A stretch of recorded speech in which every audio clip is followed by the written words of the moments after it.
Hi guys, welcome back to my channel. This is yet another episode of the Couch series.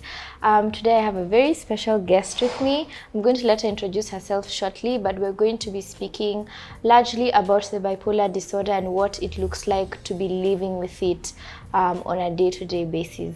So, do you want to tell us who you are for those who don't know you? Hi guys, my name is Saumu Mbuvi. I'm a mother and an entrepreneur. I run a real estate company and yeah, I'm happy to be here. Happy to have you. Yeah. So I want us to start. Sorry, I'm just going to throw you right in. Yeah. When did you first think that it's the bipolar disorder that you were going through? I actually didn't even think I was Yeah. bipolar because I had like a breakdown, completely bad breakdown that Yeah. I had to be taken to hospital. When I went to hospital, that's when they diagnosed me with a bipolar. That was like 8 years ago. Yeah, so I just got totally sick. Like I guess I had a main trigger. Like I didn't know Yeah. I was having bipolar for the longest time. Yeah. But then the minute I got a trigger completely that broke me down is when I had to be rushed to the hospital. That is when my doctor diagnosed me with bipolar. I didn't even know it's been 8 years. That's a really long time. Yeah. How have those 8 years been since you got the diagnosis?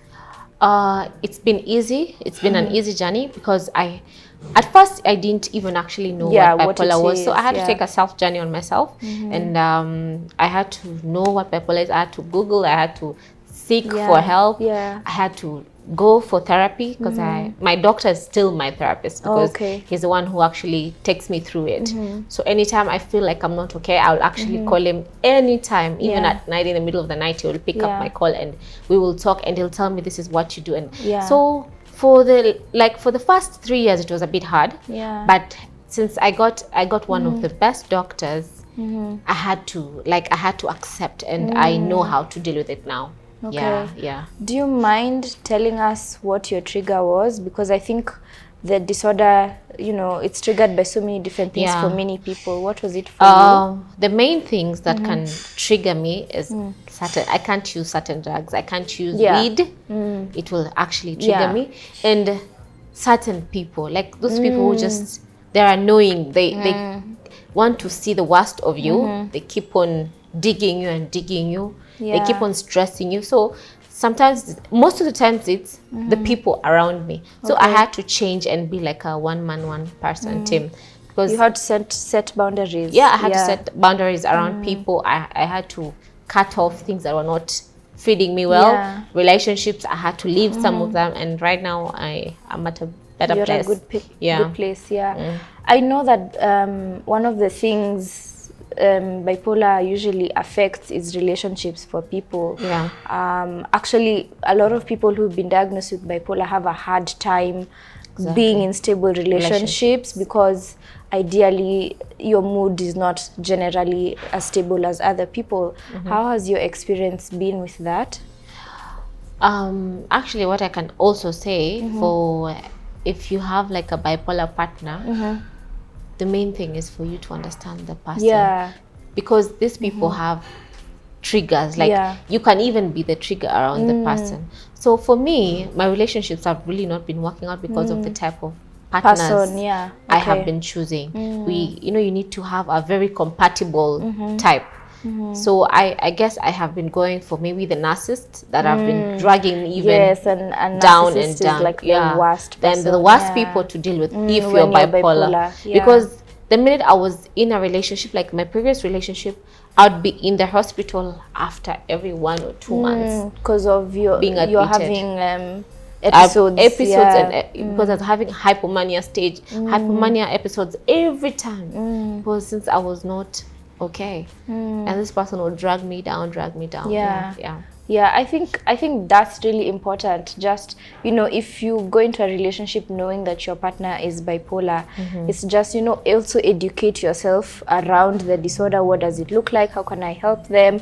If they go through an episode, how can I be there for them? How can I not trigger them into an episode? Because I'm sure episodes must be really difficult to be in and out of. And for those who don't understand the inner workings of the bipolar disorder, so it's basically a mood disorder. And you can correct me if I say anything wrong. From what I know, it's a mood disorder where you have high highs and low lows. So if you have high highs, it's the mania and hypomania, which is characterized by irritability, you're jumpy, you're happy, and it's not like it's unexplained. It's overwhelming. And sometimes when you're in that state, you make some bad decisions, but only because you're not grounded. If you're going through the low lows, and that's like depression ideally. So you can't sleep, you have suicidal thoughts, you have all of that. So what do your episodes look like, and how do you get yourself out of it when they do come? Okay, for my mania stage, I'm always super creative. I come up with ideas. I want to do things. I want to travel. But it lasts for a while. Unless I guess then I get a trigger where I get to my hypomania, where I get depressed, and there's a point of depression where I can handle myself, but when I get to be triggered by someone, I lose it completely. I lose it. I have to go back to my doctor for treatment. And that's when you are put on a laxative, so that so it relaxes you, takes you back down for a while. And once I get to my hypomania where I'm breaking down, I never sleep. I can go for 4 days, no sleeping. I'm just doing things. And it's kind of tough in that it must be phase. It must be really difficult, and I empathize with you. And I think one of the other people that people might know who has the disorder is Kanye. And Kanye West, when he goes through his episodes, that's when you see the tweets, you see all of that. But then he really credits those phases as his most creative time. So that's when he does the music, the albums, the fire music you get from Kanye is when he's going through the breakdown. But it's also very difficult. As much as you have the creativeness, I'm sure it must be really difficult. I like that you've touched on people not understanding you and understanding what you're going through. What is like the most, because what annoys me personally is how people stigmatize the disorder. What annoys you the most about how people treat you in regards to being bipolar? First, it's not everybody treats me. It's just a certain kind of people thought being bipolar is being crazy. Then they're stigmatized that bipolar people, they get crazy, they throw things, break things, and it's totally lies. Because for me, actually, when I get I break down, I start reading the Bible. I'll read the Bible like the whole day, and I get spiritual. Even my doctor knows I get very super spiritual, and I don't know why. For my past relationship, anytime I'd break down, the person would call me crazy, like I'm mad, and those things would really hurt me. But this is, you don't disability is not a liability. So you don't laugh at someone for what you are going through, because you never know. This is something that I never wished for, but I have known how to manage myself with it, and I live with it. It's not like it has stopped me from doing anything. I am working, I'm being a mom, I'm a daughter to my parents, and it has never stopped me from being the best of myself. Because it's not that you're crazy, it's just that you have a mood disorder that it happens. Sometimes you're happy, sometimes you're stressed, sometimes, and everybody goes through these things. And mood change happens to everyone immediately you hit teenagehood. But some of us had to shift. It got to a point where it couldn't be handled, because mood swings happens to everyone. That's part of the biology that we learned in school. So for me, I had to understand myself, and that's how I switched in. I really like what you've said. And I think that it really annoys me when people call people who have the disorder crazy and all of that. And the stigma around it is so horrible. Yeah. And I just wish people could understand that it's a disease just like any other. So, you know, the same empathy you give someone who has cancer or someone who has whatever other disease is the same empathy you should give to someone who has a disorder, because it's an imbalance in their brain that they cannot control, you know. So it's just, you know, approaching with more empathy as opposed to, yeah, you're crazy, opposed to like criticizing them. Women have a harder time with the disorder because we generally have mood swings. When we're on a period, when we're pregnant, our mood swings are there. That's true. But I can only imagine now having the disorder that, you know, comes with the mood swings, and then you have your own hormonal imbalances, mood swings on top of that.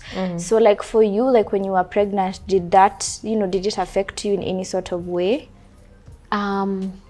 During my pregnancy journey, it did not, but it affected me later. After? Immediately I gave birth. I got a breakdown immediately, just like 2 weeks after giving birth. And you know, sometimes when you have also the, like you give birth and then that time you handle a lot of things and you have the mood swings. But for me, I think I was trying to be strong and put myself together. But immediately I just gave birth, I went totally down, and postpartum depression. Postpartum depression. Yeah. Actually, that is the worst thing that has been affecting a lot of women. Yeah. And so many of us don't even get to understand it. Yeah. But it got me, yes. But also the fact that I was bipolar, it was worse. It worsened it. It triggered completely. But I wish that if the government can actually change and put mental health as a priority. Because you see, everybody's going to be, young people are turning out to be suicidal after like little things that are affecting us. So it's a matter of that. If I wish we could be helped and would know how to manage ourselves, because for me at least I have someone helping me, but how about that person who cannot afford the treatment? Because bipolar treatment is very expensive. It's really expensive. Even seeking the doctor, even the therapy itself, it's expensive. We don't have free therapy here. We don't. As the way it is in the US and different countries. So I wish things would be so different. All insurances cover therapy. Imagine. Yes, I wish like things were different. At least the government could put that as part of like our, even put it in the syllabus. So that our young children can actually get to understand what mental health is. Yeah, true, because if I hadn't done my course in psychology, I would have never have known these things, because it wasn't taught to us in school. And even beyond what I learned in school, I had to do my own research to understand it better. But I think you're so right. Like the mental health situation in Kenya is horrible. And even the one government facility we have, Mathare, only caters for a certain type of disease or disorder mentally. So if you're bipolar and you want help from Mathare, the chances of you getting proper help is very small. If they do give you medication, it's probably medication from like 5 generations behind. They're behind on like the medication being brought. Being the treatment. They don't have proper therapists. They have like one therapist for 1,000 patients. So it's really horrible, and you're right. I wish the government did do better for us, their people.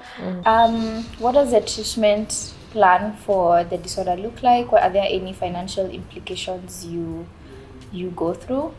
Yeah, there are. Bipolar is very, very expensive. Treatment to bipolar is very expensive, especially when it comes to the life pills that you'll be put on.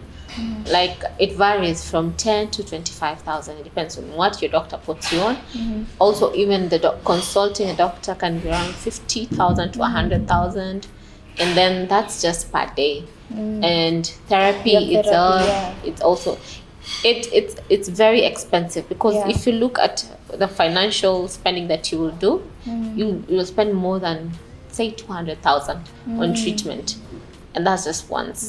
Like per month. If you have a hypomania, you'll spend 200,000 or 300,000. But monthly pills, is like 10,000 to 25,000. Yeah, and these pills, it's not like everyone can afford them. They're very, very expensive. I wish also the government could cut tax on them, because these are things now that are really, really affecting us. It has become something that is there in the society. This antidepressants also are very expensive, and people are being put on it every time, every single day, because this is something that is affecting us daily. Suffering from bipolar is the worst. Suffering from any mental illness is worse because you don't see it. It doesn't have any symptoms. These are things that it's a silent. It's a silent disease. It doesn't speak. And the way it's expensive, it's really hard. It's really, really hard. Yeah, because the medication is an everyday for life. For life, thing, You don't cut it no matter what. The minute you just stop taking your pills, you go back to the hospital. Because they're mood stabilizers, so they stabilize your mood. Exactly. Yeah. But just, when you just stop taking the medication, you go back again. If you get admitted per day, that's like 100,000 and 100,000 every day. So by the time you leave the hospital, you spend like 500,000. And that's like just a week. Exactly. And I was reading that a lot of for you to even get diagnosed, you have to have spent some time in hospital. And just for those who don't know, the disorder usually is either, you can be genetically predisposed, or you could be biologically predisposed, meaning that, your brain functioning, the levels were not okay, even like probably from birth. But then it manifested in your teenagehood or early adulthood. Or it could be a very stressful life event that you went through that triggered it for you. So even maybe the death of someone in your family, a loss. It could be, you yourself, you had a very bad sickness or illness, just anything that is extremely extremely difficult. It can easily trigger you into the disorder. Yes. Do you mind telling us what yours was like 8 years ago, or is it a sensitive topic? My first trigger was after I was going through my first heartbreak. Okay. It was I got a stressful life depressed. event. I got too depressed that I had to I had my first breakdown. In that I didn't even know who I was, what I was doing. It was bad. But I realized you lost I lost control of myself completely. And as we close, I just want to know, what would you say to anyone who is going through the disorder, or anyone who has a friend, partner, or family member, loved one who has the disorder? Okay, for anyone who's going through bipolar disorder, first I'd say you're not crazy. It's just a disease like any other now, and just seek treatment. I know, seek treatment, be around the right environment, because sometimes it's the environment that triggers us, and be around people who just give you love, people who will actually accept you for who you are, not who they judge you for what you're not, and they have to accept that it's something that you're battling yourself. It's a self-battle that you have to be around the right environment. That is the first thing that you have to do, because being around people who trigger you is the worst thing. And then always take your medication, avoid things that will trigger you. And for people around people with bipolar, always get to understand them, never judge them for what you think they're doing or what. But also at the same time, try not to be too much on them. Try not to give them so much pressure. And then I would actually tell people with bipolar to stop giving themselves life pressure. If you think Instagram is giving you that pressure of, I have to be somewhere at this certain age, cut it off. Just stay away from Instagram. Then if you think people around you are giving you too much pressure of being somebody you're not, please don't. Just be yourself. And if you're a partner dealing with a partner who's bipolar, I know it can be sometimes difficult. You're dealing with someone who has mood swings, but get to understand that that person needs more love than criticism. Like they need you by them. So you need to support them. You need to be there for them. And if you would put yourself in, if you love them before, then why can't you love them when they're like that? And just accept them the way they are. That's all I can say. Literally just accept them as they are. Thank you so much. This has been so insightful, and I really, I think you're extremely strong, especially because you come from a high profile family and you're in the limelight and all of these things, and you constantly have people calling you names, or like not choosing to misunderstand you. I'm saying they're choosing. It's a choice because they've not chosen to understand you. They've just chosen to misunderstand you. That's true. Yeah, so, and on top of all of that, you're a mom, you're an entrepreneur, you're doing so many things while still, living with this disorder. That's not easy for anyone to go through. So thank you so much for giving us your time and your knowledge and sharing insights with us. If there's anything you want to know, please leave it in the comment section. I'll be sure to reply. And thank you so much, guys, for watching. Do you have anything else you want to tell them? No, not no? Really. Yeah. You're okay. Yeah, I'm okay. Thank you. So thank you guys so much for watching. I'll see you guys in the next video. Remember to subscribe, comment, like, share with anybody who feels needs to watch this video. And I'll see you guys next time. Bye.